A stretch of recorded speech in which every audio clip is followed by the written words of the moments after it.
ಎಲ್ರಿಗೂ ನಮಸ್ಕಾರ. Welcome to insta KS. ಕಳೆದ ಬಾರಿ ಇನ್ಸ್ಟಾ ಕೇಸ್ ಸಂಸ್ಥೆಯ ಯೂಟ್ಯೂಬ್ ಚಾನಲಲ್ಲಿ ಮನಮಂಥನ ಎನ್ನುವಂಥ ಪಾಡ್ಕಾಸ್ಟ್ ಸರಣಿಗಳನ್ನು ಆರಂಭ ಮಾಡಿದ್ವಿ. ಅದರಲ್ಲಿ ಮೊದಲನೇ ಭಾಗವಾಗಿ K A versus K P S C ಎನ್ನುವಂಥ ವಿಡಿಯೋಗೆ ಒಂದು ಅದ್ಭುತವಾದಂಥ ರೆಸ್ಪಾನ್ಸು ನಮ್ಮ ಸ್ಪರ್ಧಾರ್ಥಿಗಳಿಂದ ಸಿಕ್ಕಿತ್ತು. ಅದರ ಮುಂದುವರಿದ ಭಾಗವಾಗಿ ನಮ್ಮ ಇನ್ಸೈಟ್ಸ್ IAS ಮೆಂಟರ್ ಆಗಿರುವ ಹಾಗೂ ಇನ್ಸ್ಟಾ ಕೇಸ್ನ ಹೆಮ್ಮೆಯ ಉಪನ್ಯಾಸಕರಾಗಿರುವಂಥ ಲಿಂಗರಾಜು ಸರ್ ಅವ್ರ ಜೊತೆಗೆ ಈ ಪಾಡ್ಕಾಸ್ಟನ್ನು ಶುರು ಮಾಡ್ತಾ ಇದ್ದೀವಿ. ಸರ್ ನಮಸ್ತೆ sir. Hi sir. Welcome to the podcast. Thank you sir.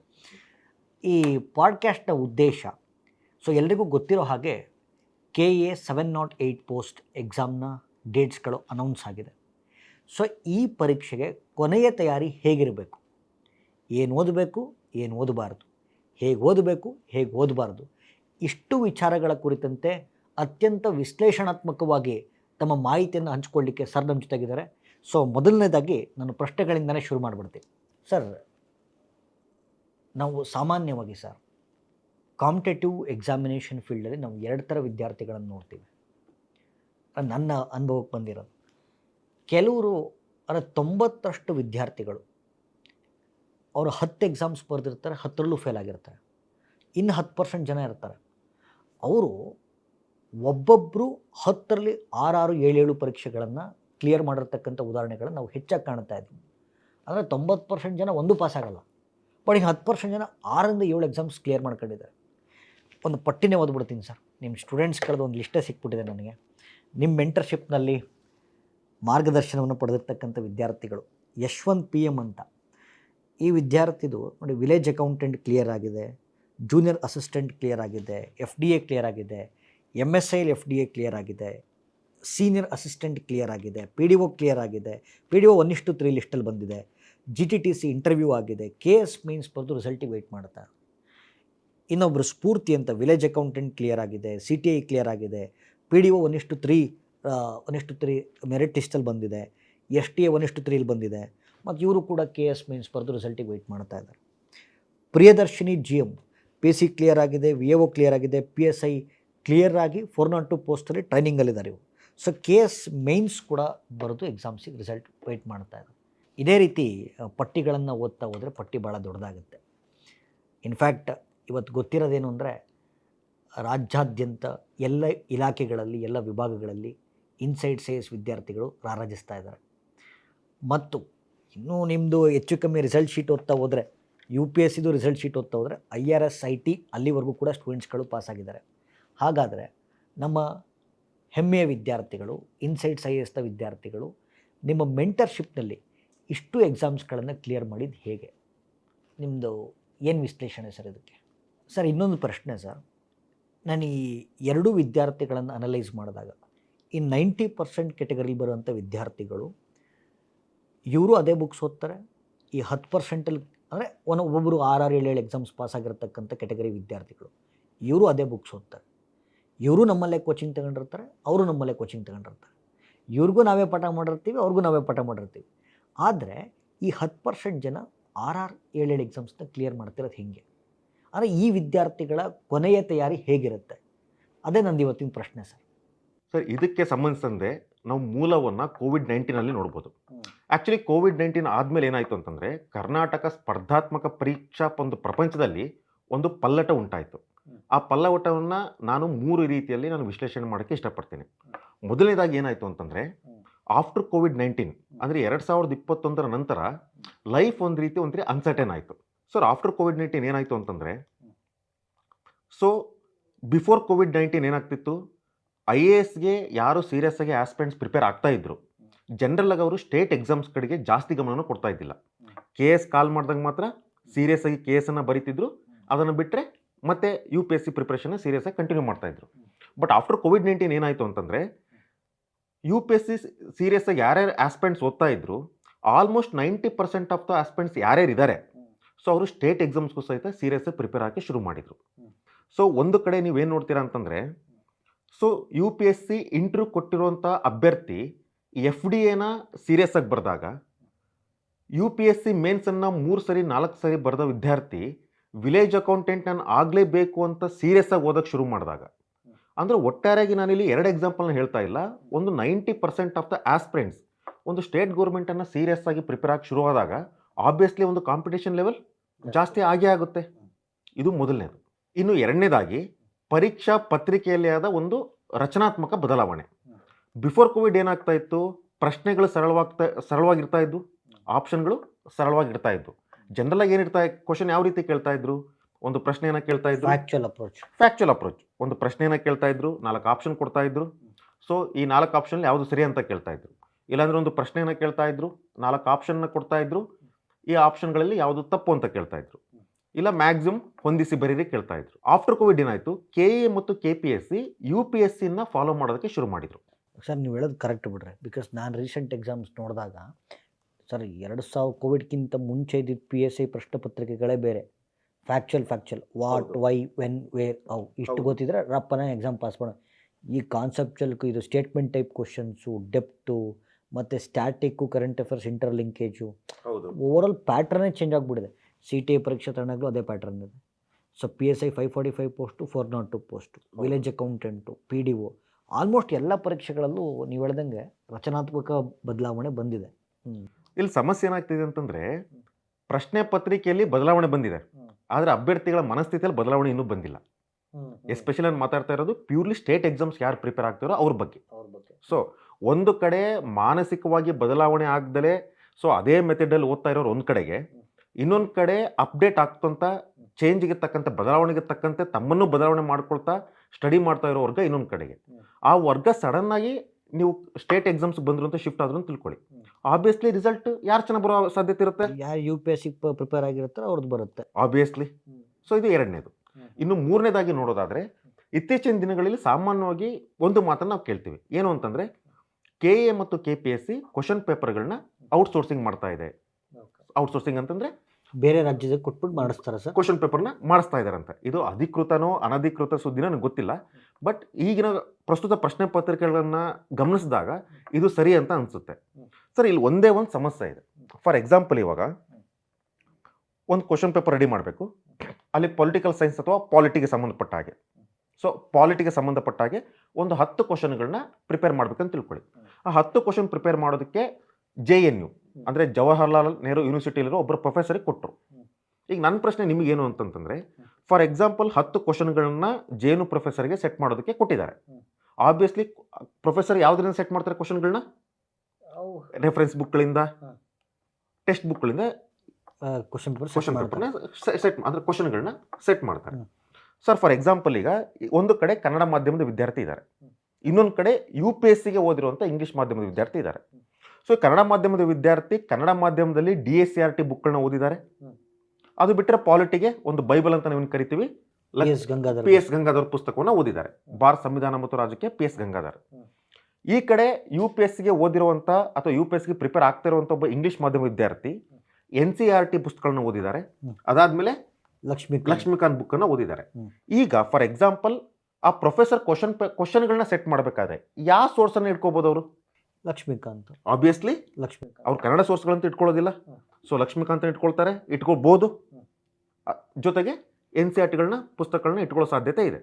Sir for example, ಇವಾಗ ಈ ಕಡೆ ಒಂದು ಕಡೆ DSCRT ಬುಕ್ಗಳೇನಿದ್ದಾವೆ, ಈ ಕಡೆ NCERT ಇದ್ದಾವೆ. DSCRT ಬುಕ್ಸ್ ಗುಣಮಟ್ಟನೂ ಚೆನ್ನಾಗಿದೆ, NCERT ಗುಣಮಟ್ಟ ಆದರೆ ಅದಕ್ಕಿಂತಲೂ ಸಹಿತ ಚೆನ್ನಾಗಿದೆ, ಇನ್ನೂ ಚೆನ್ನಾಗಿದೆ. ಸೊ PS ಗಂಗಾಧರ್ದು ಸಹಿತ ಅದ್ಭುತವಾದ ಪುಸ್ತಕ. ಬಟ್ ಇನ್ಫಾರ್ಮೇಷನ್ ಮತ್ತು ಕ್ವಾಲಿಟಿ ಅಂತ ಬಂದಾಗ ಲಕ್ಷ್ಮೀಕಾಂತ್ ಜೊತೆಗೆ ಬೀಟ್ ಮಾಡುವಂಥ ಪುಸ್ತಕ ಯಾವುದೂ ಇಲ್ಲ. ಅಂದರೆ ಒಟ್ಟಾರೆ ಸಾರಾಂಶ ನೀವು ಹೇಳ್ತಿರೋದು, UPSC ಆಸ್ಪಿರೆಂಟ್ಸು ಸ್ಟೇಟ್ PSC ನಮ್ಮ ಕರ್ನಾಟಕ ರಾಜ್ಯದ ಪರೀಕ್ಷೆಗಳನ್ನು ಬರಿತಾ ಇರೋ ಕಾರಣ ಅವ್ರಿಗೆ ಹೆಚ್ಚೆಚ್ಚು ಸಕ್ಸಸ್ ಬರ್ತಾ ಇದೆ. ಫಾರ್ ಎಕ್ಸಾಂಪಲ್ ಸರ್, ಈಗ ಈ ಕಡೆ ಒಂದು ಕಡೆ PS ಗಂಗಾಧರ್ ಬುಕ್ ಇದೆ, ಒಂದು ಕಡೆ ಲಕ್ಷ್ಮೀಕಾಂತ್ ಬುಕ್ ಇದೆ. ಫಾರ್ ಎಕ್ಸಾಂಪಲ್ PS ಗಂಗಾಧರ್ ಬುಕ್ಕಲ್ಲಿರೋ ಎಕ್ಸ್ಟ್ರಾ ಒಂದು 30 to 40 ಇನ್ಫಾರ್ಮೇಷನ್ನು ಲಕ್ಷ್ಮೀಕಾಂತ್ ಬುಕ್ಕಲ್ಲಿದೆ ಅಂತ ತಿಳ್ಕೊಳ್ಳಿ. ಸೊ ದುರದೃಷ್ಟವಶಾತ್ ಕನ್ನಡ ಮಾಧ್ಯಮದ ದೃಷ್ಟಿ ನಾನು ಹೇಳ್ತಾ ಇರೋದು, ಯಾರು ಪೇಪರ್ ಸೆಟ್ ಮಾಡ್ತಾ ಇದ್ದಾರೆ ಅಥವಾ ಯಾರು ಕ್ವಶನ್ ಸೆಟ್ ಮಾಡ್ತಿದ್ದಾರೆ, ಅದರಲ್ಲಿ 50% ಆಫ್ ದ ಕ್ವಶನ್ಸ್ ಈ ಎಕ್ಸ್ಟ್ರಾ ಏನು 30% ಈ ಕಡೆ ಇತ್ತಲ್ಲ ಅಲ್ಲಿಂದ ಚೂಸ್ ಮಾಡಿ ಅಂತ ತಿಳ್ಕೊಳ್ಳಿ ಕ್ವಶನ್ಗಳನ್ನ. ಮತ್ತು ಇದಕ್ಕೆ ಸೊಲ್ಯೂಷನ್ ಏನು ಸರ್? ನಮ್ಮ ಕನ್ನಡ ಮಾಧ್ಯಮದ ಅಭ್ಯರ್ಥಿಗಳು ಪಾಸ್ ಆಗಂಗಿಲ್ಲ ಹಂಗಾದ್ರೆ? ಸರ್ ಈಗ ಸೊಲ್ಯೂಷನ್ ಅನ್ನೋಕ್ಕಿಂತ ವಾಸ್ತವ ಏನಾಗ್ತಾ ಇದೆ, ವರ್ಷದಿಂದ ವರ್ಷಕ್ಕೆ ಪ್ಯೂರ್ಲಿ ಕನ್ನಡ ಮಾಧ್ಯಮದ ವಿದ್ಯಾರ್ಥಿಗಳು ಮತ್ತು ಗ್ರಾಮೀಣ ಭಾಗದ ವಿದ್ಯಾರ್ಥಿಗಳಿದ್ದಾರೆ, ಎಕ್ಸಾಮಿಂದ ಎಕ್ಸಾಮ್ಗೆ ಕ್ಲಿಯರ್ ಆಗಿರೋ ಸಂಖ್ಯೆ ಕಡಿಮೆ ಬರ್ತಾ ಇದೆ. ಇದು ವಾಸ್ತವನೂ ಹೌದು, ದುರಂತನೂ ಹೌದು. ಇದಕ್ಕೆ ಒಂದು ಕಡೆ ಸೊಲ್ಯೂಷನ್ ಹುಡ್ಕೊಳ್ಳೋದು ಎಷ್ಟು ಮುಖ್ಯ ಆಗುತ್ತೋ ಅದ್ರ ಜೊತೆಗೆ ಅವರು ತಮ್ಮನ್ನು ತಾವು ಮಾನಸಿಕವಾಗಿ ಬದಲಾವಣೆ ಮಾಡ್ಕೊಳ್ಳೋದು ಸಹಿತ ಅಷ್ಟೇ ಮುಖ್ಯ ಆಗುತ್ತೆ. ಇಲ್ಲ ಸರ್, ಬ್ಯೂಟಿಫುಲ್ಲಿ ಸೆಡ್ ಇದು. ಯಾಕೆಂದ್ರೆ ನಾವು ನೋಡ್ತಿದ್ದೀವಲ್ಲ, ನೀವು ಹೇಳ್ದಂಗೆ ಬರ್ತಾ ಈ ಮೊನ್ನೆ KS ಪ್ರಿಲಿಮ್ಸಲ್ಲಿ ಪಾಸ್ ಆದವ್ರ ಸಂಖ್ಯೆ ತಗೊಳ್ಳಿ. KS 2024 ಪರೀಕ್ಷೆಯಲ್ಲಿ 60 to 70% ಇಂಗ್ಲೀಷ್ ಮೀಡಿಯಂ ಸ್ಟೂಡೆಂಟ್ಸೇ ಪಾಸ್ ಆಗಿರೋದು. ಅದರಲ್ಲೂ UPSC ಆಸ್ಪಿರೆಂಟ್ಸೇ ಬದಲಾಗಿ. ಹಾಗಾಗಿ ಇದು ನಮ್ಮ ವೀಕ್ಷಕರಿಗೆ ನಾನು ಹೇಳೋದು, ನೀವು ಹೇಳ್ದಂಗೆ ಸರ್, ಅವ್ರನ್ನ ಮಾನಸಿಕವಾಗಿ ಬದಲಾಯಿಸ್ಕೊಳ್ಳಿಲ್ಲ ಅಂತಂದರೆ, ಪರೀಕ್ಷಾ ಪದ್ಧತಿಗೆ ಅಳವಡಿಸ್ಕೊಳ್ಳಿಲ್ಲ ಅಂತಂದರೆ, ಯಾವಾಗಲೂ ನಾವು ಡಾರ್ವಿನ್ಸ್ ಥಿಯರಿ ಒಂದು ಮಾತು ಹೇಳ್ತೀವಿ, ಸರ್ವೈವಲ್ ಆಫ್ ದ ಫಿಟ್ಟೆಸ್ಟ್ ಅಂತ. ಸೊ ಯಾವ ಪ್ರಭೇದ ಒಂದು ಪರಿಸರಕ್ಕೆ ಹೊಂದಾಣಿಕೆ ಮಾಡ್ಕೊಳ್ಳಲ್ವೋ ಆ ಪ್ರಭೇದ ನಶಿಸಿ ಹೋಗುತ್ತಂತೆ. ಸೊ ಹಾಗಾಗಿ adaptability is a need of the hour ಅಂತ beautifully set sir. Okay sir, coming to ಈಗ ಕೊನೆ ಕ್ಷಣದ ತಯಾರಿ ಅಂತ ಬಂದಾಗ ಹೆಂಗೆ ನೋಡ್ತೀರಿ ಸರ್ ಇದನ್ನು? ಸರ್, ಕೊನೆ ಕ್ಷಣದ ತಯಾರಿ ಅಂತ ಬಂದಾಗಲೂ ಸಹಿತ ನನ್ನ ಜನರಿಗೆ ಇಲ್ಲೂ ಸಹಿತ 2 ಕ್ಯಾಟಗರಿ ಆಸ್ಪಿರೆಂಟ್ಸ್ನ ನಾನು 2 ಕ್ಯಾಟಗರಿ ಮಾಡೋಕ್ಕೆ ಇಷ್ಟಪಡ್ತೀನಿ. ಒಂದು ರೆಗ್ಯುಲರ್ ಆಗಿ ಮೆಂಟರ್ಶಿಪ್ ಅಥವಾ ಗೈಡೆನ್ಸ್ ತಗೊಂಡಿರುವಂಥ ಆಸ್ಪಿರೆಂಟ್ಸು, ಇನ್ನೊಂದು ಕಡೆಗೆ ಜನರಲ್ ಆಗಿ ಓದ್ತಿರುವಂಥ ಆಸ್ಪಿರೆಂಟ್ಸ್. ಇಲ್ಲಿ ನಾನು ಎಷ್ಟವರು ವರ್ಕ್ ಮಾಡ್ತಾ ಇದ್ದಾರೆ ಅಥವಾ ಎಷ್ಟವರು ಓದ್ತಾ ಇದ್ದಾರೆ, ಎಷ್ಟು ಕಷ್ಟಪಡ್ತಾ ಇದ್ದಾರೆ ಅದ್ರ ಬಗ್ಗೆ ನಾನು ಮಾತಾಡ್ತಾ ಇಲ್ಲ. ಸೊ ಎಲ್ಲರೂ ಕಷ್ಟಪಡ್ತಾ ಇದ್ದಾರೆ, ಎಲ್ಲರೂ ಭಾಳ ಚೆನ್ನಾಗಿ ಓದ್ತಾ ಇದ್ದಾರೆ, ಇಲ್ಲಂತ ನಾನು ಹೇಳ್ತಾ ಇಲ್ಲ. ಬಟ್ ಯಾರು ಗೈಡೆನ್ಸ್ ತೊಗೊತಿದ್ದಾರೆ, ಯಾರು ಗೈಡೆನ್ಸ್ ತೊಗೊಳ್ತಾ ಇಲ್ಲ. ಆ ಗೈಡೆನ್ಸ್ ಅನ್ನೋದು ನಿಮ್ಮ ಫ್ಯಾಕಲ್ಟಿ ಅಂತಲೇ ಅಲ್ಲ. ಈಗ ಫಾರ್ ಎಕ್ಸಾಂಪಲ್ ನಾನು ಪಾಲಿಟಿ ಓದ್ತಾ ಇದ್ದೀನಿ, ನಾನು ಫ್ಯಾಕಲ್ಟಿ ಹತ್ರ ಹೋಗಿ ಅವ್ರ ಹತ್ರ ಗೈಡೆನ್ಸ್ ತೊಗೋಬೇಕು, ಹಾಗಲ್ಲ. ಗೈಡೆನ್ಸ್ ಅಂದರೆ ನಿಮ್ಮ ಕ್ಲೋಸ್ ಫ್ರೆಂಡ್ ಇರ್ಬೋದು, ಅಥವಾ ನಿಮ್ಮ ಮನೇಲೆ ಯಾರು ನಿಮ್ಮ ರಿಲೇಟಿವ್ ಕ್ಲಿಯರ್ ಆಗಿರ್ತಾರೆ, ಅವ್ರ ಜೊತೆಗೆ ರೆಗ್ಯುಲರ್ ಟಚ್ಚಲ್ಲಿ ಇರೋದು, ಮೆಂಟರ್ ಇರ್ಬೋದು. ಅಥವಾ ಎಲ್ಲೂ ಸಿಗಲಿಲ್ಲ ಅಂದರೆ ಕೋಚಿಂಗ್ ಇನ್ಸ್ಟಿಟ್ಯೂಟ್ಗಳಲ್ಲಿ ಒಬ್ಬ ಕ್ವಾಲಿಟಿ ಮೆಂಟರ್ ಸಿಗ್ತಾರೆ ನಿಮಗೆ, ಆ ಮೆಂಟರ್ಸ್ ಹತ್ರ ಹೋಗೋದು, ಅವ್ರ ಜೊತೆಗೆ ರೆಗ್ಯುಲರ್ ಟಚ್ಚಲ್ಲಿ ಇರೋದು. ಈ ರೀತಿಯ 2 ಕ್ಯಾಟಗರಿ ಸ್ಟೂಡೆಂಟ್ಸ್ ನಾವು ಡಿವೈಡ್ ಮಾಡ್ಕೊಳ್ಬೋದು. ಯಾರು ಗೈಡೆನ್ಸ್ ತೊಗೊಳ್ತಾ ಇದ್ದಾರೆ, ಖಂಡಿತ ಅವರ ಕೊನೆ ಕ್ಷಣ ತಯಾರಿ ಸೈಂಟಿಫಿಕ್ ಆಗಿ ಮತ್ತು ಆರ್ಗನೈಸ್ ಆಗಿ, ಕನ್ನಡದಲ್ಲಿ ನಾವು ಏನಂತ ಕರಿತೀವಿ, ಯೋಜನಾಬದ್ಧವಾಗಿ ಮತ್ತು ವೈಜ್ಞಾನಿಕ ಅಂತ ಏನು ಕರಿತೀವಲ್ಲ, ಅದ್ರ ಪ್ರಕಾರ ನೀಡುತ್ತೆ, ಕ್ಲಿಯರ್ ಆಗೋ ಚಾನ್ಸಸ್ ಜಾಸ್ತಿ ಇರುತ್ತೆ. ಸೊ ಬಟ್ ಯಾರು ವಿತೌಟ್ ಗೈಡೆನ್ಸ್ ಅಥವಾ ವಿತೌಟ್ ಮೆಂಟರ್ಶಿಪ್ ಏನು ಪ್ರಿಪೇರ್ ಆಗ್ತಾ ಇದ್ದಾರೆ, ಅವ್ರದ್ದು ಎಕ್ಸಾಮ್ ಆಗೋದಿಲ್ಲ ಅಂತ ನಾನು ಹೇಳ್ತಾ ಇಲ್ಲ. ಬಟ್ ಈಗಿನ ಕಾಂಪಿಟೇಷನಲ್ಲಿ ಖಂಡಿತ ಕಷ್ಟ ಆಗುತ್ತೆ. ಯಾಕಂದ್ರೆ ಸಮಸ್ಯೆ ಇರೋದೇ, ಸೊ ಎಕ್ಸಾಮ್ ಹತ್ರ ಬಂದಾಗ ಏನು ಮಾಡಬೇಕು, ಏನು ಮಾಡಬಾರ್ದು, ಸೊ ಇದು ಸಮಸ್ಯೆ ಇರೋದು. ಸರ್, ಇವಾಗ ಕೊನೆ ಕ್ಷಣ ತಯಾರಿ, ಇನ್ನೇನು ಆಲ್ಮೋಸ್ಟ್ ಎಕ್ಸಾಮ್ ಡೇಟ್ ಅನೌನ್ಸ್ ಆಗಿಬಿಟ್ಟಿದೆ. ಡಿಸೆಂಬರು, ಜನವರಿ ಮತ್ತು ಫೆಬ್ರವರಿಲಿ ಪರೀಕ್ಷೆ ಇರುತ್ತೆ. ಸೊ ಹಾಗಾದರೆ ಈ ಟೈಮಲ್ಲಿ ಎಕ್ಸಾಮ್ ಬರೆಯೋಂಥ ವಿದ್ಯಾರ್ಥಿಗಳಿಗೆ ಒಂದು 5 ಪಾಯಿಂಟ್ ನಾನು ತೊಗೊಂಡಿದ್ದೀನಿ ಸರ್. ಅದಕ್ಕೆ ಒಂದೊಂದೇ ಪಾಯಿಂಟ್ ನಾನು ಉಲ್ಲೇಖ ಮಾಡ್ತಾ ಹೋಗ್ತೀನಿ. ನಿಮ್ಮ ವ್ಯಾಲ್ಯೂಯಬಲ್ ಇನ್ಪುಟ್ಸ್ನ ನೀವು ಕೊಡ್ತಾ ಹೋಗಿ. ಓಕೆ, ನಿಮ್ಮ ವ್ಯಾಲ್ಯೂಯಬಲ್ ಇನ್ಪುಟ್ಸ್ನ ಕೊಡ್ಬೋದಾ ಸರ್? ಖಂಡಿತ. ಓಕೆ ಸರ್, ಮೊದಲನೇದಾಗಿ ಈಗ ಯಾವುದೇ ಎಕ್ಸಾಮ್ ಬರೀಬೇಕು ಅಂದಾಗ ಸಿಲೆಬಸ್ನ ಪಾತ್ರ ಭಾಳ ಮುಖ್ಯ ಆಗುತ್ತೆ. ಸೊ ಈ ಸಿಲೆಬಸ್ನ ನಾವು ಹೇಗೆ ವಿಶ್ಲೇಷಣೆ ಮಾಡ್ಬೋದು ಸರ್? ಸರ್, ಈಗ ನೋಡಿ, ಎಸ್ಪೆಷಲಿ ಲಾಸ್ಟ್ ಮೂಮೆಂಟಲ್ಲಿ ಸಿಲೆಬಸ್ಸನ್ನು ಅನಲೈಸ್ ಮಾಡೋದು ಬಹಳ ಮುಖ್ಯ ಆಗುತ್ತೆ. ಈಗ ಯಾರು ಸ್ಟೇಟ್ ಎಕ್ಸಾಮ್ಸ್ಗಂತ ಯಾರು ಪ್ರಿಪೇರ್ ಆಗ್ತಿದ್ದಾರೆ, 95% ಆಫ್ ದ ಆಸ್ಪಿರೆಂಟ್ಸಿಗೆ ನಾನು ಸಿಲೆಬಸ್ನ ಹೇಗೆ ಅನಲೈಸ್ ಮಾಡಬೇಕು ಅಥವಾ ಸಿಲೆಬಸ್ನ ಹೇಗೆ ಡಿವೈಡ್ ಮಾಡ್ಕೊಳ್ಬೇಕು, ಸೊ ಮೈಕ್ರೋ ಟಾಪಿಕ್ಸ್ ಆಗಲಿ ಮ್ಯಾಕ್ರೋ ಟಾಪಿಕ್ಸ್ ಹೆಂಗೆ ಡಿವೈಡ್ ಮಾಡ್ಕೊಳ್ಬೇಕು ಅನ್ನೋ ಒಂದು ಜ್ಞಾನದ ಕೊರತೆ ಬಹಳ ಇದೆ. ಸೊ ಮೊದಲಿಗೆ ಸಿಲೆಬಸ್ ಅಂತ ಬಂದಾಗ, ಫಾರ್ ಎಕ್ಸಾಂಪಲ್ ಈಗ KA 708 ಪೋಸ್ಟ್ ಎಕ್ಸಾಮ್ಗೆ ಪ್ರಿಪೇರ್ ಆಗ್ತಾ ಇದ್ದೀರಾ. ಸೊ ಒಂದು ಕಡೆ GS ಇದೆ, ಇನ್ನೊಂದು ಕಡೆ ಕಮ್ಯುನಿಕೇಷನ್ ಪೇಪರ್ ಇದೆ. ಒಂದು ಕಡೆ ನಾವು GS ಪೇಪರನ್ನು ನೋಡ್ಬೋದು, ಇನ್ನೊಂದು ಕಡೆ ನಾವು ಕಮ್ಯುನಿಕೇಷನ್ ಪೇಪರನ್ನು ನೋಡ್ಬೋದು. ಈಗ GS ಪೇಪರ್ ಅಂತ ಬಂದರೆ, ಸೊ ಸಿಲೆಬಸ್ಸನ್ನು ಒಂದು ಕನಿಷ್ಠ ಅಂತಂದ್ರು 4 ರಿಂದ 5 ಗುಂಪುಗಳಾಗಿ ನಾವು ವಿಂಗಡಣೆ ಮಾಡ್ಕೋಬೋದು. ಮೊದಲನೇದಾಗಿ ಸಬ್ಜೆಕ್ಟ್. ಈ ಸಬ್ಜೆಕ್ಟ್ಗಳಲ್ಲಿ ನಾವು history, polity, geography, economy, environment, science and technology, ಈ 6 ವಿಷಯಗಳನ್ನು ನಾವಿಲ್ಲಿ ನೋಡ್ಬೋದು. ಈ 6 ವಿಷಯಗಳಿಂದ ಕನಿಷ್ಠ ಅಂತಂದ್ರೆ 60 ಕ್ವಶನ್ಗಳಂತೂ ಬರುತ್ತೆ. ಸೊ ಅದಾದಮೇಲೆ ಸಬ್ಜೆಕ್ಟ್ ಪ್ಲಸ್ ಅಂತ ಬೇಕಾದ್ರೆ ನಾವು ನೋಡ್ಬೋದು. ಈ ಸಬ್ಜೆಕ್ಟ್ ಪ್ಲಸ್ಸಲ್ಲಿ ನೋಟಿಫಿಕೇಶನ್ಲಿ ಉಲ್ಲೇಖ ಆಗಿರೋ ಕೆಲವೊಂದು ವಿಶೇಷ ಟಾಪಿಕ್ಗಳನ್ನ ನಾವಿಲ್ಲಿ ಬೇಕಾದ್ರೆ ಗಮನಿಸ್ಬೋದು. ಒಟ್ಟಾರೆಯಾಗಿ ಈ ರೀತಿ 8 ಟಾಪಿಕ್ಗಳನ್ನ ನಾವಿಲ್ಲಿ ಗಮನಿಸ್ಬೋದು.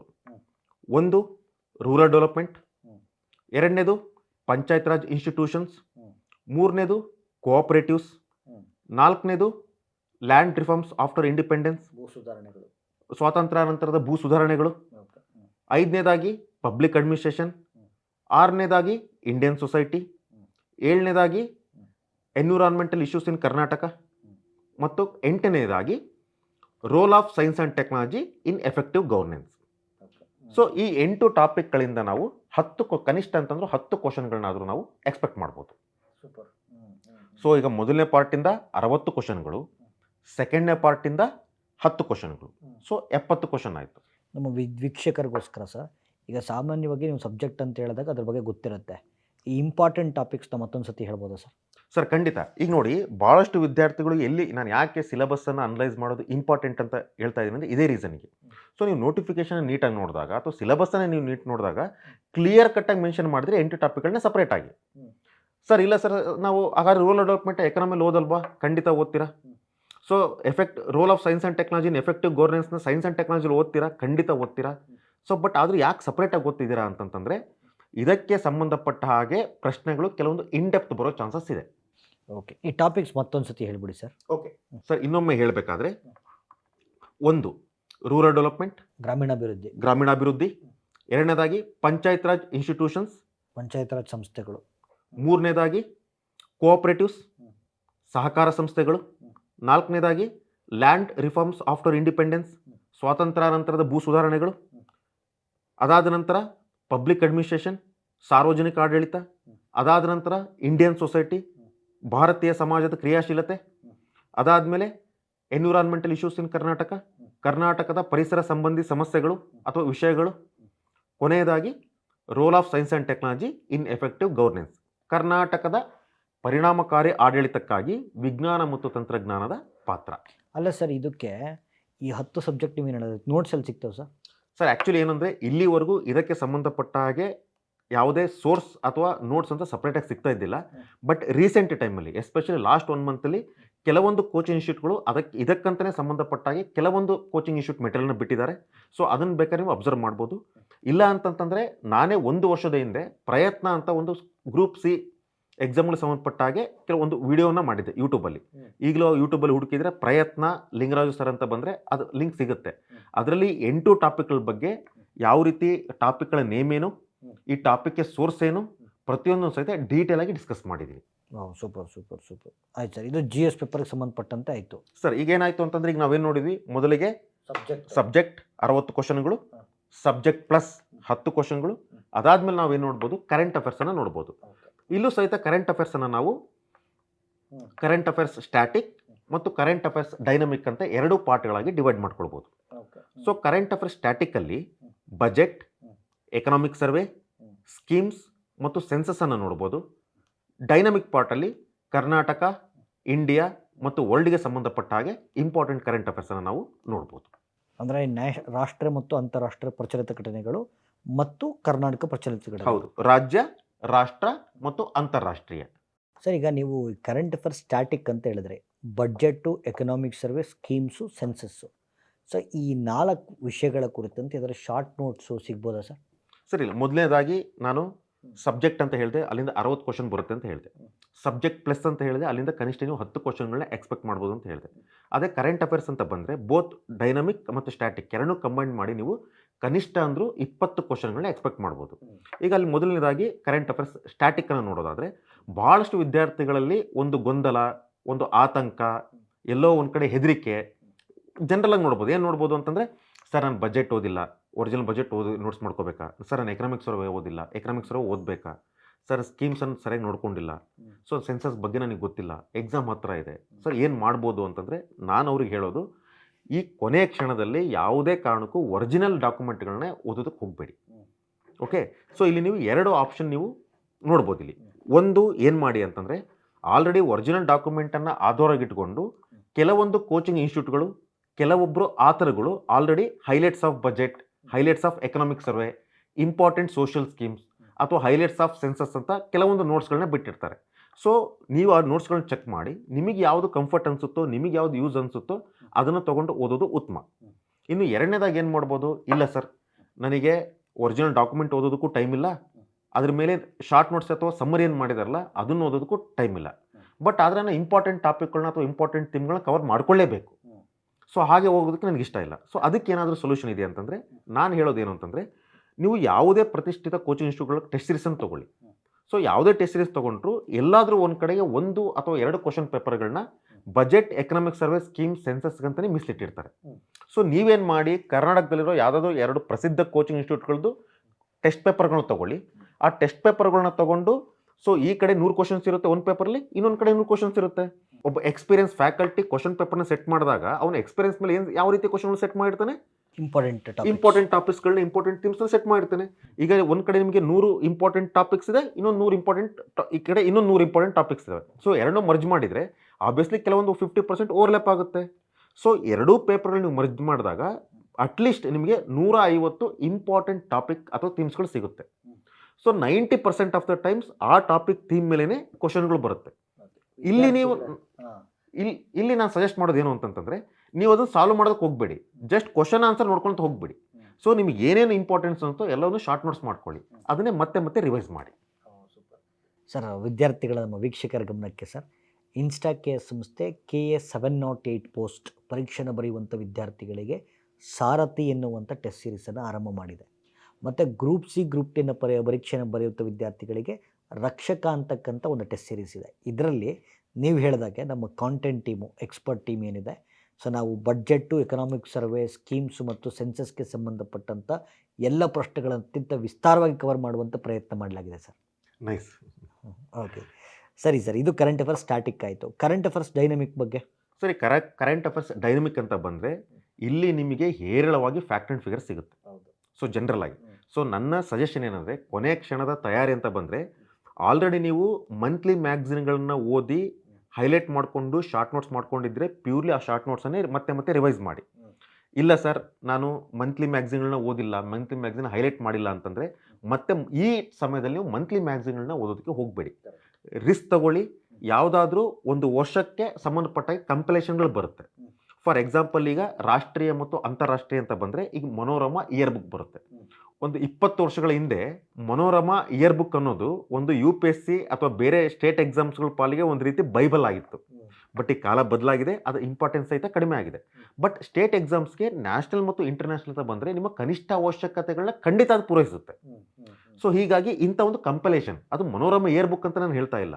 ಸೊ ಯಾವುದಾದ್ರೂ ಆಥರ್ ಬುಕ್ಗಳಾಗಿರ್ಬೋದು, ಯಾವುದಾದ್ರೂ ಕೋಚಿಂಗ್ ಇನ್ಸ್ಟಿಟ್ಯೂಟ್ ಮೆಟೀರಿಯಲ್ ಆಗಿರ್ಬೋದು. ಸೊ ನೀವೇನು ಮಾಡಿ ಅಂತಂದರೆ ಕಂಪಲೇಷನ್ಗಳು ತೊಗೊಳ್ಳಿ, ಕಂಪಲೇಷನ್ಗೆ ಓದ್ಕೊಳ್ಳಿ. ಸೊ ಓದ್ಬೇಕಾದ್ರೆ 2 ಪಾರ್ಟ್ಗಳನ್ನು ಮಾಡ್ಕೊಳ್ಳೋದಕ್ಕೆ ಟ್ರೈ ಮಾಡಿ. ಒಂದು ಸಬ್ಜೆಕ್ಟ್, ಇನ್ನೊಂದು ಸ್ಪೆಸಿಫಿಕ್.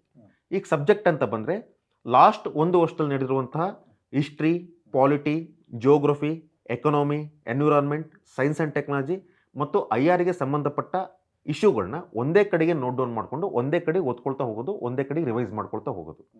ಈಗ ನೀವು ಹಿಸ್ಟ್ರಿ ಅಂತ ಓದ್ತೀರಾ, ಒಂದು ವರ್ಷದ ಹಿಸ್ಟ್ರಿಗೆ ಸಂಬಂಧಪಟ್ಟ ಇಶ್ಯೂಗಳನ್ನೆಲ್ಲ ಒಂದೇ ಸರಿ ಓದೋದು. ಈಗ ಪಾಲಿಟಿಗೆ ಸಂಬಂಧಪಟ್ಟ ಕರೆಂಟ್ ಅಫೇರ್ಸ್ನ ಓದ್ತೀರಾ, ಸೊ ಪಾಲಿಟಿಗೆ ಸಂಬಂಧಪಟ್ಟ ಕರೆಂಟ್ ಅಫೇರ್ಸ್ನೆಲ್ಲ ನೀವು ಒಂದೇ ಕಡೆ ಓದ್ಕೊಳ್ತಾ ಹೋಗೋದು. ಸೊ ಈ ರೀತಿ ಓದಿದಾಗ ಏನಾಗುತ್ತೆ, ಒಂದು ಕನೆಕ್ಟಿವಿಟಿ ಸಿಗುತ್ತೆ, ನೆನಪಲ್ಲಿರೋ ಸಾಧ್ಯತೆ ಜಾಸ್ತಿ ಇರುತ್ತೆ, ನಿಮಗೆ ಜಾಸ್ತಿ ರಿವೈಸ್ ಬೇಕಾಗೋದಿಲ್ಲ. ಸರಿ, ಇನ್ನೊಂದು ಕಡೆ ಏನು ನೋಡ್ಬೋದು, ಸ್ಪೆಸಿಫಿಕ್ ಅಂತ ಹೇಳ್ಬೋದು. ನಾನು ಸ್ಪೆಸಿಫಿಕ್ ಅಂತ ಯಾಕೆ ಕರಿತೀನಿ ಅಂತಂದರೆ, ಇದು ಪ್ಯೂರ್ಲಿ ಫ್ಯಾಕ್ಟ್ ಬೇಸ್ಡ್ ಸರ್ ಇದು. ಸೊ ಜನರಲ್ ಆಗಿ ಇಲ್ಲಿ ಕಾನ್ಸೆಪ್ಟ್ಗಳನ್ನ ಅರ್ಥ ಮಾಡೋ ಅವಶ್ಯಕತೆ ಇರೋದಿಲ್ಲ. ಸೊ ಫಾರ್ ಎಕ್ಸಾಂಪಲ್, ಅದೇ ನೀವು ಸಬ್ಜೆಕ್ಟ್ ಅಂತ ಹೇಳಿದೆ. ಈಗ ಫಾರ್ ಎಕ್ಸಾಂಪಲ್ ಸಬ್ಜೆಕ್ಟಲ್ಲಿ ಈ ಕರೆಂಟ್ ಅಫೇರ್ಸ್ ಒಂದು ಇಂಪೀಚ್ಮೆಂಟ್ ಬಗ್ಗೆ, ಅಂದರೆ ಒಂದು ಹೈಕೋರ್ಟ್ ಜಡ್ಜ್ ಬಗ್ಗೆ ಇಂಪೀಚ್ಮೆಂಟ್ ಬಗ್ಗೆ ಓದ್ತಾ ಇರ್ತೀರ. ಸೊ ರೀಸೆಂಟಾಗಿ ಅದು ನ್ಯೂಸಲ್ಲಿದೆ, ತಮಿಳುನಾಡಲ್ಲಿರೋ ಒಬ್ಬ ನ್ಯಾಯಾಧೀಶರ ಮೇಲೆ ಮಹಾಭಿಯೋಗ ಅಥವಾ ಇಂಪೀಚ್ಮೆಂಟ್ ಪ್ರೊಸೆಸ್ಸನ್ನು ಶುರು ಮಾಡಬೇಕಂತ 100 ಜನ ಸಂಸದರು, ಸ್ಪೀಕರ್ ಮತ್ತು ರಾಷ್ಟ್ರಪತಿಗಳಿಗೆ ಪತ್ರವನ್ನು ಕೊಟ್ಟಿದ್ದಾರೆ. ಸೊ ಆಬ್ವಿಯಸ್ಲಿ ಅದು ಕರೆಂಟ್ ಅಫೇರ್ಸಲ್ಲಿ ಬಂದೇ ಬರುತ್ತೆ. ಸೊ ಜನರಲ್ ಆಗಿ ಸೊ ಬಟ್ ಇಲ್ಲಿ ಏನು ಮಾಡ್ತಾರೆ, ಯಾರ ಮೇಲೆ ವಾಗ್ದಂಡನೆ ಅಥವಾ ಮಹಾಭಿಯೋಗ ಶುರು ಮಾಡಿದ್ರು ಅನ್ನೋದಕ್ಕಿಂತ ಹೆಚ್ಚಾಗಿ ಸೊ ಇಲ್ಲಿ ಇಂಪೀಚ್ಮೆಂಟ್ ಅಥವಾ ಮಹಾಭಿಯೋಗ ಅನ್ನೋ ಕಾನ್ಸೆಪ್ಟ್ ಇಂಪಾರ್ಟೆಂಟ್ ಆಗುತ್ತೆ. ಅದ್ರ ಬಗ್ಗೆ ನೀವು ಸ್ಟಡಿ ಮಾಡಬೇಕಾಗುತ್ತೆ. ಆಗ ಮಾತ್ರ ಐಶ್ಯೂ ಮೇಲೆ ನಿಮ್ಗೆ ಗ್ರಿಪ್ ಸಿಗುತ್ತೆ. ಬಟ್ ಇಲ್ಲಿ ಸ್ಪೆಸಿಫಿಕ್ ಅಂತ ಹೇಳ್ತಿದ್ದೀನಿ, ಇದು ಪ್ಯೂರ್ಲಿ ಫ್ಯಾಕ್ಟ್ ಇದು. ಸೊ ಇದನ್ನು ಬೇಕಾದ್ರೆ ಮತ್ತೆ ನೀವು ಮಲ್ಟಿಪಲ್ ಪಾರ್ಟ್ಸ್ ಆಗಿ ಡಿವೈಡ್ ಮಾಡ್ಕೊಳ್ಬೋದು. ಮೊದಲನೇದಾಗಿ ಸ್ಪೋರ್ಟ್ಸ್, ಎರಡನೇದಾಗಿ ಅವಾರ್ಡ್ಸ್, ಮೂರನೇದಾಗಿ ಅಪಾಯಿಂಟ್ಮೆಂಟ್ಸ್, ನಾಲ್ಕನೇದಾಗಿ ಸಮಿಟ್ಸ್ ಆ್ಯಂಡ್ ಕಾನ್ಫರೆನ್ಸಸ್, ಐದನೇದಾಗಿ ರಿಪೋರ್ಟ್ಸ್ ಆ್ಯಂಡ್ ಇಂಡೆಸಿಸ್, ಆರನೇದಾಗಿ GI ಟ್ಯಾಕ್ಸ್, ಏಳನೇದಾಗಿ ಅಬೆಚುರಿ ಅಥವಾ ನಿಧನಗಳು. ಅಥವಾ ನಿಮ್ಮ ಇಂಟ್ರೆಸ್ಟ್ ಇದ್ದರೆ ಓಕೆ, ನಿಮಗೆ ಎಕ್ಸ್ಟ್ರಾ ನಾಲೆಡ್ಜ್ ಅಂತ ತಿಳ್ಕೊಳ್ಳಿ, ಬೇಕಾದ್ರೆ ಇನ್ನೂ 2 ಪಾರ್ಟ್ಗಳನ್ನ ಬೇಕಾದ್ರೆ ಎಕ್ಸ್ಟ್ರಾ ಆ್ಯಡ್ ಮಾಡ್ಕೊಳ್ಳಿ.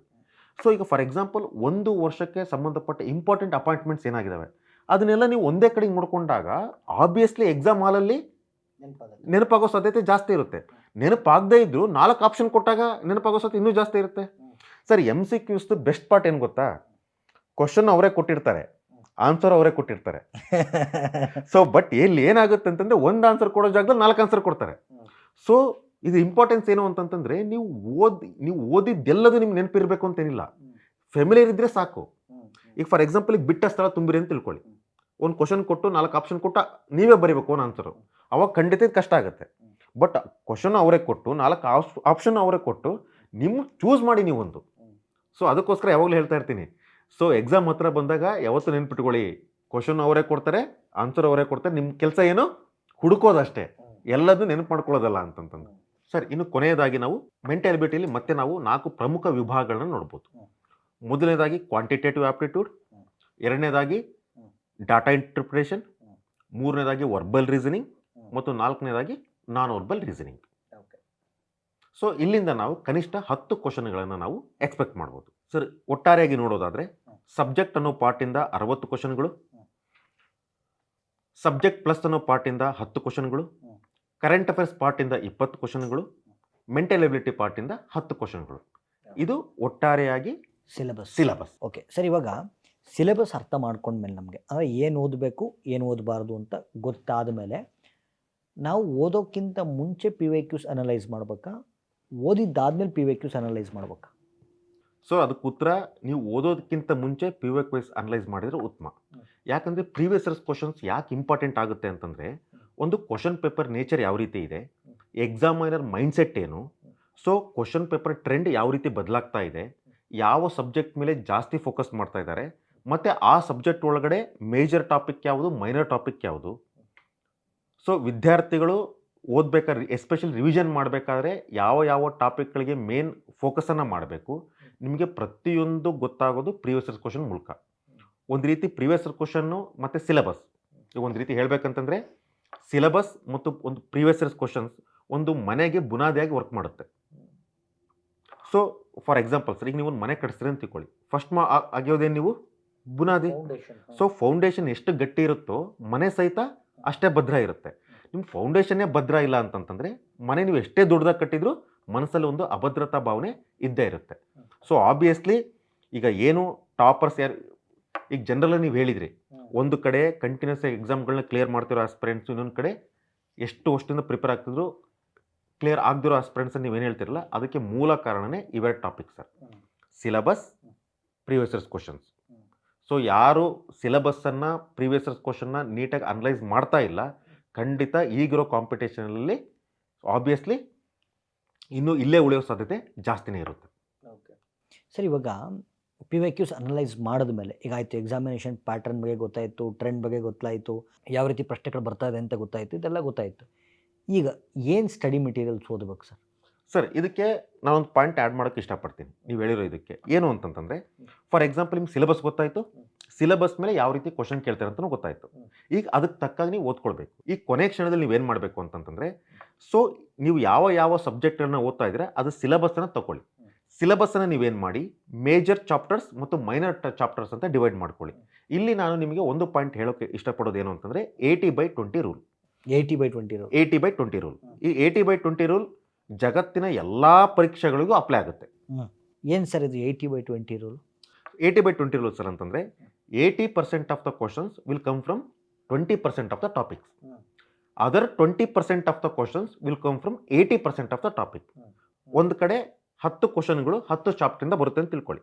ಓಕೆ, ಸೊ 10 ಕ್ವಶನ್ಗಳಲ್ಲಿ 8 ಕ್ವಶನ್ಗಳು 2 ಚಾಪ್ಟರಿಂದ ಬರೋದು, ಉಳಿದ 2 ಕ್ವಶನ್ಗಳು 8 ಚಾಪ್ಟರಿಂದ ಕೇಳ್ತಾರೆ. ಹಾಗಾದರೆ ಕೊನೆ ಕ್ಷಣ ತಯಾರಿಲ್ಲಿ ನೀವು 1, 2, 3, 4 ಅಂತ ಓದ್ಕೊಳ್ತಾ ಹೋಗ್ತೀರಾ, ಇಲ್ಲ ಅಂತಂದರೆ ಇಡೀ ನಿಮ್ಮ ಸಿಲೆಬಸ್ ಅಂತ ಏನಿದೆ ಅದನ್ನು major chapters minor chapters divide ಮಾಡಿಕೊಂಡು 80% ಆಫ್ ದ ಕ್ವಶನ್ ನಾನು ಹೇಳಿದೆ, 80% ಆಫ್ ದ ಕ್ವಶನ್ಸ್ ಎಲ್ಲಿಂದ ಬರುತ್ತೆ, 20% ಚಾಪ್ಟರ್ಸ್. ಅವನ್ನ ಫಸ್ಟ್ ರಿವೈಸ್ ಮಾಡಿ ಅದಾದ್ಮೇಲೆ ಉಳಿದ ಚಾಪ್ಟರ್ಗೆ ಹೋಗ್ತೀರಾ. ಏನು ಯಾವುದು ಬೆಸ್ಟ್ ಮೆಥಡ್ ನಿಮ್ಮ ಪ್ರಕಾರ?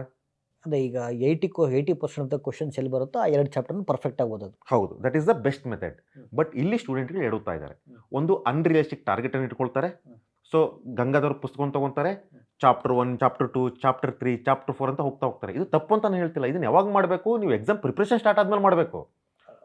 1ನೇ ಚಾಪ್ಟರ್ ಓದೋದು, 2ನೇ ಚಾಪ್ಟರ್ ಓದೋದು, ನೀವು 70 ಚಾಪ್ಟರ್ ಇದಾವೆ, 70 ಚಾಪ್ಟರ್ ನೀಟಾಗಿ ಓದಿ. ಯಾವಾಗ ಓದಿ, ನೀವು ಪ್ರಿಪ್ರೇಷನ್ ಸ್ಟಾರ್ಟಿಂಗ್ ಅಂತಲೂ ಓದಿ.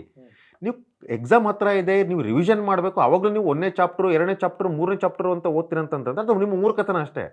ಈಗ ನೀವೇನು ಮಾಡಬೇಕು, 70 ಚಾಪ್ಟರಲ್ಲಿ 80% ಆಫ್ ದ ಕ್ವಶನ್ ಬರೋದು 8ರಿಂದ 10 ಚಾಪ್ಟರ್ ಮೇಲೇನೆ. ಆ 8ರಿಂದ 10 ಚಾಪ್ಟರ್ಗಳು ಯಾವುದು ಅದನ್ನು ನಾನು ನೀಟಾಗಿ ರಿವೈಸ್ ಮಾಡ್ತೀನಿ. ಉಳಿದ ನನ್ನ ಟೈಮ್ ಎಷ್ಟಿದೆ, ಸೊ ಎಕ್ಸಾಮ್ ಇವತ್ತಿದೆ, ನಾನು ಇವತ್ತು ಇಷ್ಟು ಟಾರ್ಗೆಟ್ ಹಾಕೊಂಡಿದ್ದೆ, ನಂತರ ಇಷ್ಟು ಟೈಮ್ ಇದೆ, ಅದರಲ್ಲಿ ಉಳಿದ ಚಾಪ್ಟರ್ಗಳು ನಾನು ಎಷ್ಟು ಟೈಮನ್ನು ಕೊಡ್ಬೋದು. ಅಂದರೆ ನೀವು ಹೇಳ್ತಿರೋದು ಈಗ ಎಕ್ಸಾಮ್ ಹತ್ತಿರ ಇದ್ದಾಗ ಒಂದು ಸಬ್ಜೆಕ್ಟಲ್ಲಿ ಮೇಜರ್ ಥೀಮ್ಸನ್ನು ಆಯ್ಕೆ ಮಾಡ್ಕೊಂಡು ಹೆಚ್ಚು ರಿವಿಷನ್ ಮಾಡಿ ಅನ್ನೋದು. ಹೆಚ್ಚು ರಿವಿಷನ್ ಮಾಡಿ. ಎಸ್ಪೆಷಲಿ ಈ ರೂಲ್ ನಿಮಗೆ ಗೊತ್ತಿಲ್ಲ ಅಂತಂದರೆ, ನಾನು ಎಲ್ಲ ಸ್ಪರ್ಧಾತ್ಮಕ ಪರೀಕ್ಷೆಗಳಲ್ಲಿ ಒಂದು ಸಲಹೆ ಕೊಡೋದೇನು ಅಂತಂತಂದರೆ, ಸೊ ನಿಮ್ಮ ಸಬ್ಜೆಕ್ಟ್ 6 ಸಬ್ಜೆಕ್ಟ್ ಏನಿದ್ದಾವೆ, ಆ 6 ಸಬ್ಜೆಕ್ಟ್ಗೆ ಸಂಬಂಧಪಟ್ಟ ಸಿಲೆಬಸ್ಸನ್ನು ತೊಗೊಂಡು ನಿಮ್ಮ ಮೆಂಟರ್ ಹತ್ರ, ನಿಮ್ಮ ಸೀನಿಯರ್ ಹತ್ರ ಹೋಗಿ ಅವನ್ನ ನೀವು ಮೇಜರ್ ಮತ್ತು ಮೈನರ್ ಚಾಪ್ಟರ್ಸ್ ಅಂತ ಡಿವೈಡ್ ಮಾಡ್ಕೊಳ್ಳಿ. ಈಗೇನು ಕೊನೆ ಹಂತದಲ್ಲಿ ಆದಷ್ಟು ನಿಮ್ಮ ಎಂಟೈರ್ ಫೋಕಸ್ ಆ ಮೇಜರ್ ಟಾಪಿಕ್ಸ್ ಮೇಲೇ ಇರಲಿ. ಓಕೆ, ನಮ್ಮ ವೀಕ್ಷಕರ ಗಮನಕ್ಕೆ ನಮ್ಮ ಲಿಂಗರಾಜ್ ಸರು ಇನ್ಸೈಡ್ಸ್ IAS ಹೆಡ್ ಕ್ವಾರ್ಟರ್ಸಲ್ಲಿ ಸಿಗ್ತಾರೆ, ಮೆಂಟರ್ಶಿಪ್ ರೂಮಲ್ಲಿ. ದಯವಿಟ್ಟು ಸಂಪರ್ಕ ಮಾಡಿ. ಸೊ ಮೇಜರ್ ಥೀಮ್ಸ್ಗಳನ್ನು ಗುರುತಾಗಿಸ್ಕೊಳ್ಳಿ, ಅವುಗಳನ್ನು ಹೆಚ್ಚಾಗಿ ಓದಿ. ಏನು ಸರ್? ಖಂಡಿತ ಸರ್. ಓಕೆ, ಸೊ ಇದು ಸ್ಟಡಿ ಮೆಟೀರಿಯಲ್ಸ್ಗಳ ಬಗ್ಗೆ ಇನ್ನೊಂದು ಇಲ್ಲಿ ನಾನು ಏನು ಹೇಳ್ಬೇಕಂತಿದ್ದೀನಿ, ಕೊನೆ ಕ್ಷಣದಲ್ಲಿ ಯಾವುದೇ ಕಾರಣಕ್ಕೂ ಹೊಸ ಇನ್ಫಾರ್ಮೇಷನ್ ತಗೊಳ್ಳೋದ ಪ್ರಯತ್ನವನ್ನು ಮಾಡೋದಕ್ಕೆ ಹೋಗ್ಬೇಡಿ. ಓಕೆ, ಸೊ ನೀವೊಂದು ಜಿಯೋಗ್ರಫಿಗೆ ಒಂದು ಸ್ಟಡಿ ಮೆಟೀರಿಯಲ್ ಓದ್ತಾ ಇದ್ದೀರಾ, ಅದು ನಿಮ್ಮ ನೋಟ್ಸ್ ಆಗಿರ್ಬೋದು, ಅಥವಾ NCERT ಆಗಿರ್ಬೋದು, DSCERT ಆಗಿರ್ಬೋದು, ರಂಗನಾಥ್ ಅವ್ರ ಪುಸ್ತಕಗಳಾಗಿರ್ಬೋದು, ಅಥವಾ ಮತ್ತೊಂದಾಗಿರ್ಬೋದು. ಈಗ ಯಾರೋ ಒಬ್ಬರು ಬಂದು ಏನೋ ಒಂದು ಸ್ಟಡಿ ಮೆಟೀರಿಯಲ್ ತೊಗೊಂಬಂದು, ಇಲ್ಲ ಇದ್ರಲ್ಲಿ ಚೆನ್ನಾಗಿದೆ, ಲಾಸ್ಟ್ ಏರಿಯಾದಲ್ಲಿ ಕ್ವಶನ್ ಬಂದಿದೆ ಅಂತಂದರೆ, ದಯವಿಟ್ಟು ನಾನು ಹೇಳೋದು, ದಯವಿಟ್ಟು ಆ ಟ್ರಾಪ್ಗೆ ಬೀಳೋದಕ್ಕೆ ಹೋಗಬೇಡಿ. ಸೊ ನಿಮ್ಮ ಹತ್ರ ಇರೋ ಸ್ಟಡಿ ಮೆಟೀರಿಯಲ್ ಗುಡ್ ಆಗಿರಲಿ, ಬ್ಯಾಡ್ ಆಗಿರಲಿ, ಅಗ್ಲಿ ಆಗಿರಲಿ, ದಯವಿಟ್ಟು ಅದನ್ನೇ ನಂಬ್ಕೊಳ್ಳಿ. ಯಾವುದೇ ಕಾರಣಕ್ಕೂ ನಿಮ್ಮ ಸ್ಟಡಿ ಮೆಟೀರಿಯಲ್ನ ಚೇಂಜ್ ಮಾಡೋದಕ್ಕೆ ಹೋಗಬೇಡಿ, ಹೊಸ ಇನ್ಫಾರ್ಮೇಷನ್ನ ಆ್ಯಡ್ ಮಾಡೋದಕ್ಕೆ ಹೋಗಬೇಡಿ. ಸೊ ದಯವಿಟ್ಟು ಇರೋ ಸ್ಟಡಿ ಮೆಟೀರಿಯಲ್ನೇ ಮತ್ತೆ ಮತ್ತೆ ಓದಿ.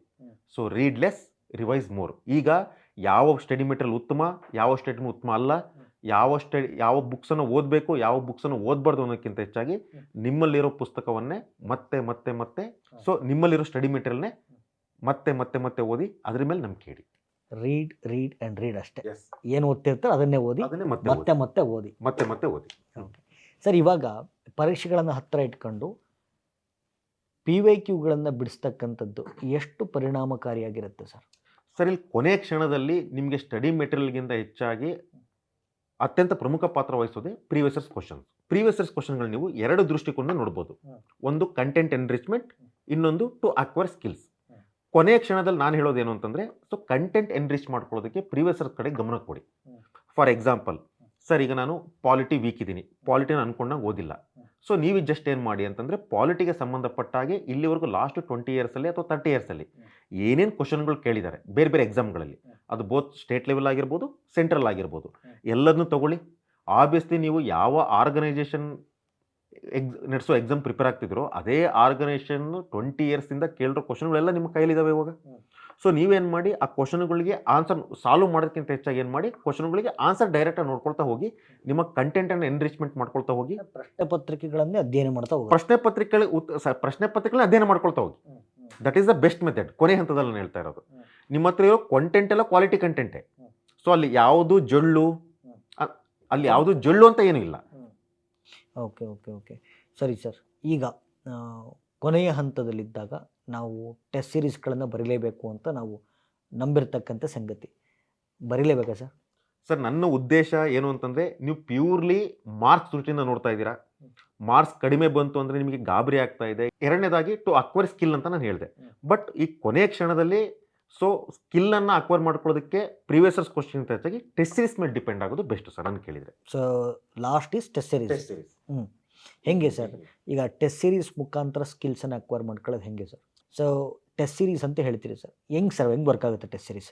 ಸರ್, ಈಗ ಟೆಸ್ಟ್ ಸೀರೀಸ್ನ ಸಹಿತ ನಾವು ಎರಡು ದೃಷ್ಟಿಕೋನ ನೋಡ್ಬೋದು. ಸೊ ಮೊದಲು ಯಾವ ದೃಷ್ಟಿಕೋನ ನೋಡೋದು, ಅದೇ ದೃಷ್ಟಿಕೋನಗಳು. ಒಂದು ಕಂಟೆಂಟ್ ಎನ್ರಿಚ್ಮೆಂಟ್, ಇನ್ನೊಂದು so to acquire the skill.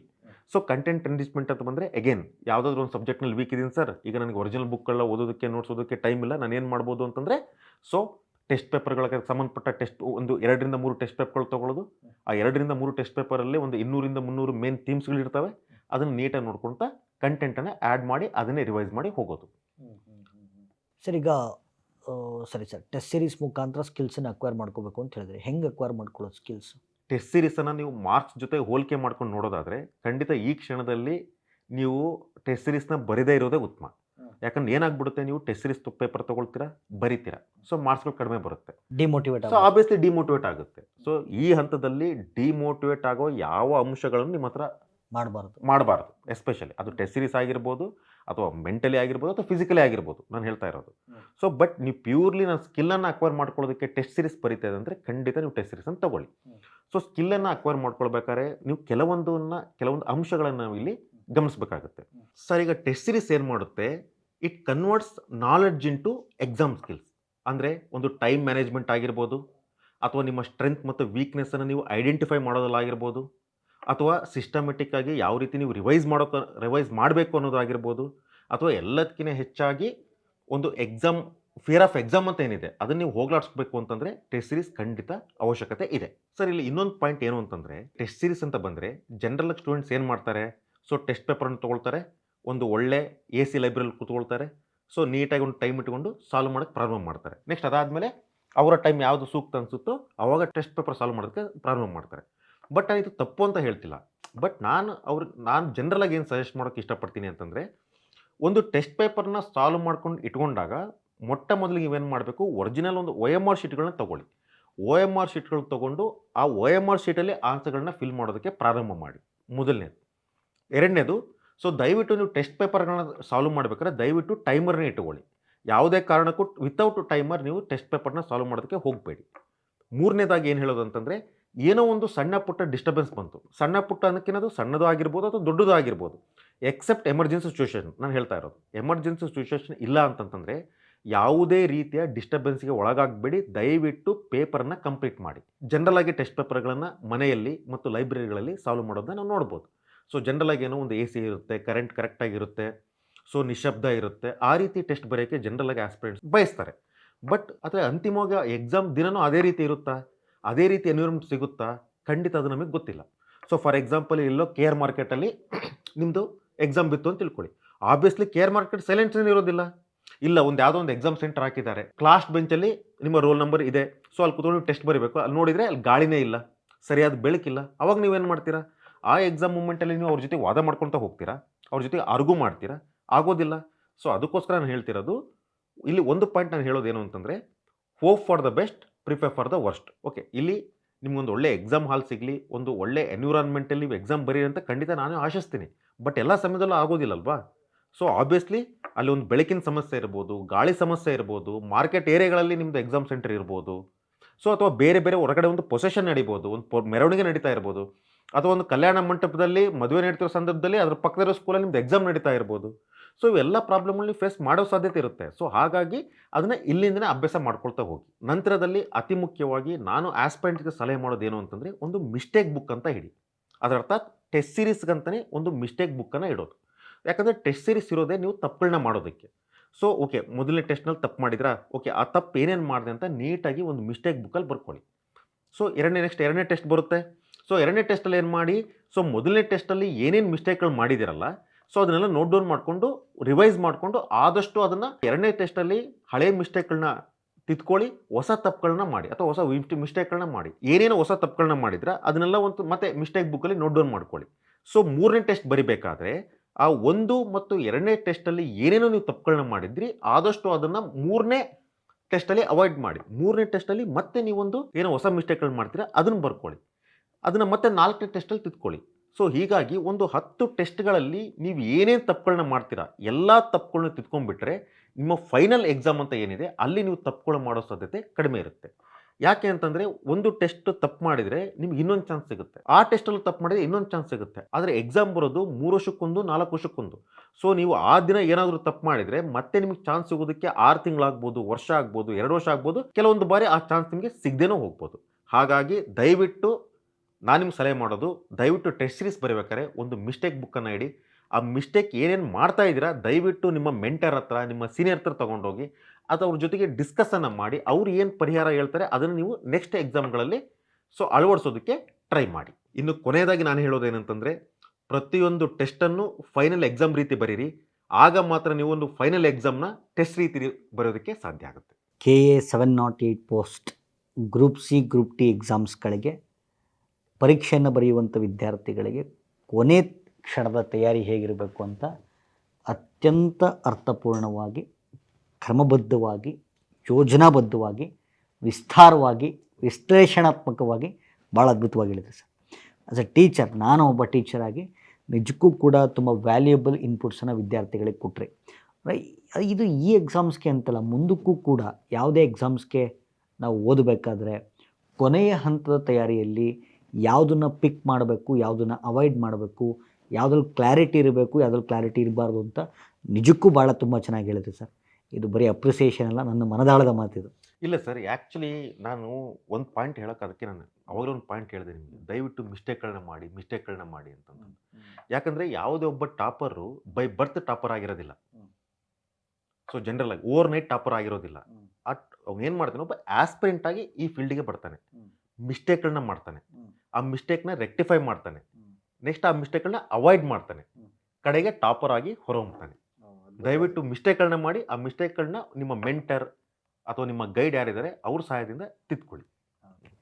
Sir, ಇಷ್ಟೊತ್ತು ನಿಮ್ಮ ಟೈಮನ್ನು ನಮಗೆ ಕೊಟ್ಟು ನಿಮ್ಮ ವ್ಯಾಲ್ಯೂಬಲ್ ಇನ್ಪುಟ್ಸ್ನ ಒಬ್ಬ ಸಂಪನ್ಮೂಲ ವ್ಯಕ್ತಿಗಳಾಗಿ ನನ್ನ ಜೊತೆ ಹಂಚ್ಕೊಂಡಿದ್ದಕ್ಕೆ ನನ್ನ ಪರವಾಗಿ, ನಮ್ಮ ಇನ್ಸ್ಟಾ ಕೆ ಸಂಸ್ಥೆಯ ಪರವಾಗಿ, ನಮ್ಮ ನೆಚ್ಚಿನ ಉಪನ್ಯಾಸಕರಿಗೆ ತುಂಬ ಹೃದಯದ ಧನ್ಯವಾದಗಳು sir. Thank you sir, thank you very much. ಹೌದು, ನನ್ನ ನೆಚ್ಚಿನ ಸ್ಪರ್ಧಾತ್ಮಕ ಆಕಾಂಕ್ಷಿಗಳಿಗೆ ಒಂದು ಸಿಹಿ ಸುದ್ದಿ ಏನು ಅಂತಂದರೆ, ಇದೇ ರೀತಿ ಮನಮಂಥನ ಪಾಡ್ಕ್ಯಾಸ್ಟ್ ಸರಣಿಗಳು ಲಿಂಗರಾಜು ಸರ್ ಅವರ ಜೊತೆಗೆ ಮುಂದುವರಿತಾನೇ ಇರುತ್ತೆ. ಹೀಗೆ ಮುಂದಿನ ಪಾಡ್ಕ್ಯಾಸ್ಟಲ್ಲಿ ಪರೀಕ್ಷೆಯ ಹಿಂದಿನ ದಿನ ನಮ್ಮ ಮನಸ್ಥಿತಿ ಹೇಗಿರಬೇಕು ಮತ್ತು ಪರೀಕ್ಷೆಯ ದಿನ ನಮ್ಮ ಮನಸ್ಥಿತಿ ಹೇಗಿರಬೇಕು, ಇದರ ಕುರಿತಂತೆ ನಿಮಗೆ ಧೈರ್ಯವನ್ನು, ಸ್ಥೈರ್ಯವನ್ನು ತುಂಬುವಂಥ ಪ್ರಯತ್ನವನ್ನು ಲಿಂಗರಾಜು ಸರ್ ನಮ್ಮ ಜೊತೆ ಮಾಡ್ತಾ ಇರ್ತಾರೆ. So stay tuned with insta KS YouTube channel. ನಮ್ಮ ನೆಕ್ಸ್ಟ್ ಪಾಡ್ಕ್ಯಾಸ್ಟ್ನಲ್ಲಿ ನಿಮ್ಮ ಜೊತೆಗೆ ಭೇಟಿ ಆಗ್ತೀನಿ. ಧನ್ಯವಾದಗಳು. Thank you.